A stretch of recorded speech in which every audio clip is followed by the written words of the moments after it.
Wanasayansi wanaamini ya kwamba baada ya Pluto, sayari ya 9, ipo sayari nyingine ambayo haijaonekana bado, lakini kwa mahesabu ya kompyuta za kisasa na mahesabu ya sayansi, hiyo sayari inaonekana kwamba ipo. Kama tawaka al-ulama wujuda kawkabin akhar baina ash-shamsi wa al-ardh, kama ambavyo wanasayansi wanadai kwamba ipo sayari kati ya Mercury na Jua. Yani sayari ya kwanza Mercury na Jua, wanasema kuna sayari pale, utlika alayhi ismu volcano, wamepachika jina la volcano kwamba ni moto mtupu. Wanasema walama tiba hata alana ru'yatahu, na bado hawajaweza kuiona hiyo sayari, lakini wanaamini ipo, na wanasema haionekani kwa sababu ya ukaribu wa sayari husika na Jua.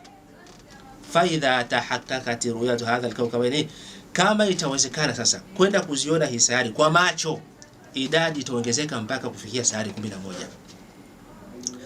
Kwa sasa sayari ambazo zipo kimahesabu ni 9 mpaka Pluto. Sayari mbili hizi, volcano na mwenzake, zikionekana zitafika 11, jambo ambalo Mungu alisema karne ya 7 kupitia ndoto ya Yusufu kwamba sayari ni 11. Sasa wanasayansi wakasema kabla ya hizi kuonekana, tayari idadi hii ya 11 ipo. Yani angani kuna sayari 11 tayari zipo. Kivipi?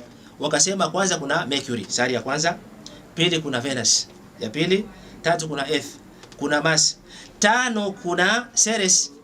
Hii Ceres ni dwarf planet, sayari mbilikimo, ipo baina ya Mars na Jupiter kwenye mkanda wa asteroid belt, mkanda wa vimondo. Ceres ipo pale imekaa, sayari mbilikimo ipo. Alafu 6 Jupiter, 7 Saturn, 8 Uranus, 9 Neptune, 10 Pluto na 11 ni Eris. Sayari ipo mbilikimo ipo. Baada ya Pluto sayari ipo inaonekana inaitwa Eris. Sasa kwa haraka ni kwamba sayari ni 11 ambazo Yusufu kaziona kwenye ndoto.